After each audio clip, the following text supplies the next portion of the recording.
The happiest people don't have the very best of everything. They simply just make the best of everything.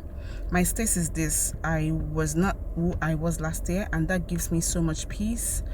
I'm constantly improving myself, and this is what I recommend for everyone that I love. Keep moving. It's not so much about the pace, but it's about consistent movement, that you're making progress and you're moving forward. So every day you're taking steady steps into your very best version.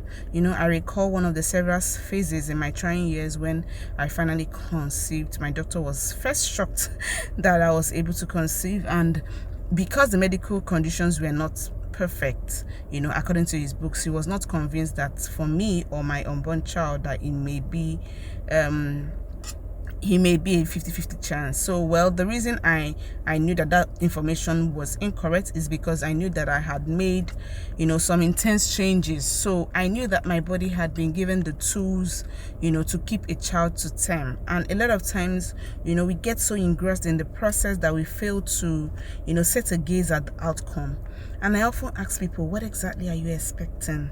What are you expecting? What is your goal? Are you expecting the fibroids to all disappear, the period to return? Are you expecting very visible cervical mucus to occur before you believe that you can have a child? When you remove the spiritual from life itself, it's a wild chase.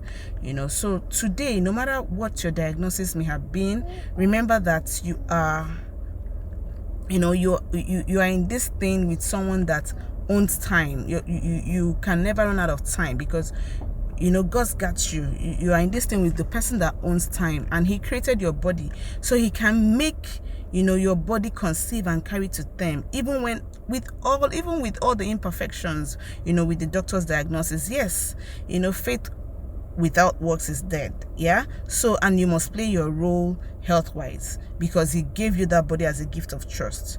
So in the same vein, when you have done all your works or your role, when you have done all that you ought to do, you must calm down and cling onto your faith, because works also without faith is also dead. Yeah. So beyond science and technology, meta-analysis, research, there is a good percentage of infertility cases that can only be overcome with the right spiritual principles. Okay. My life coach will often say faith always wins. If it did not work, it was not faith. I'm going to say it again. Faith always wins. Faith always works. If it did not work, it was not faith. So worry and faith do not go together. Unfortunately, they don't go together. And trust me, this statement is scientifically proven to be correct. So how does worry affect your health? If it sticks around long enough, something as small as nagging concern in the back of your mind can affect your heart, the state of your heart. I mean your physical heart. Yeah, it can make you more likely to have high blood pressure, a heart attack, or even a stroke. So high levels of anxiety also can trigger sense of stress hormones, which imbalances your cortisol levels, which disrupts other reproductive organs and hormones. Yeah. So your body is smart. It knows that periods of stress are not the good time to make a baby. So it sends the signal to your body, oh, well, she's under stress. She needs to survive now. So it's not time to make babies. This is why in our fertility programs, we recommend that trying couples make the intangible series of the courses that we offer even more seriously, take it more seriously, because the stress management and the mind management classes are all they are the iceberg itself.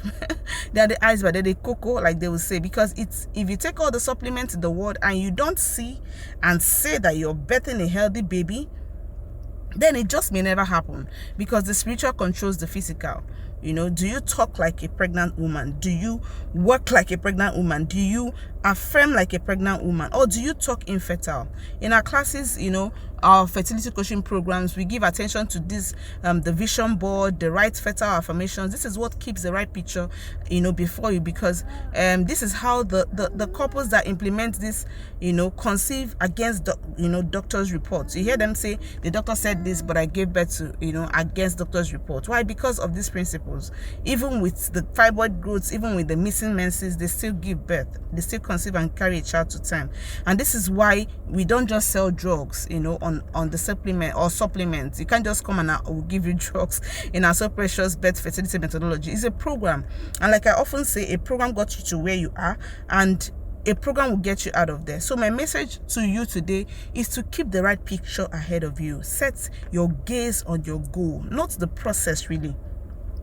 Set your gaze on your goal, not the process really, because it is for this reason that I love to pray using a point of contact. The reason being a newborn cloth with those on our fertility programs, and as long as a couple continues applying all the tools, which includes the right affirmation, the vision board practices, they get the results. Yeah. Soldiers are undaunted about their cause. True soldiers don't relent, they don't retreat, they don't surrender, they fight to the finish. So we're in this thing together. Yeah, we're in this thing together. I'm not letting you go until we come for your dreaming ceremony. You know, this is the reason I love to pray, because God answers. So I have in the description box or the comment section a link where you have to go to and share your fertility prayer request with me. This was not just a random or nice thoughts. This is born of the Spirit, and I would like you to do it. I purposefully tagged this praying for pregnant women because this is the vision that you should keep before you. Don't attach results of scans and tests, as God can give you a child despite all those. Okay, so our prayer is not necessarily to completely remove all those obstructions. Our prayer and our focus is for you to have the miraculous. Okay, our prayer and our focus is for you, you know, because if it's just to remove the obstructions, if that's the big deal, then we really don't need God in it. Yeah, so append the picture of the new set of your baby clothes, your baby cloth item, of your soon to born children, you know, the clothes that you want them to wear as they arrive, and I'll be archiving them to present to the Lord in prayers, joining my faith with yours for a miracle. So use the link below to present your prayer request alongside attachment of your point of contact. I'm blowing you so precious baby dust. Till we meet next time, keep living healthy and keep giving the world your best. I love you very much. Bye.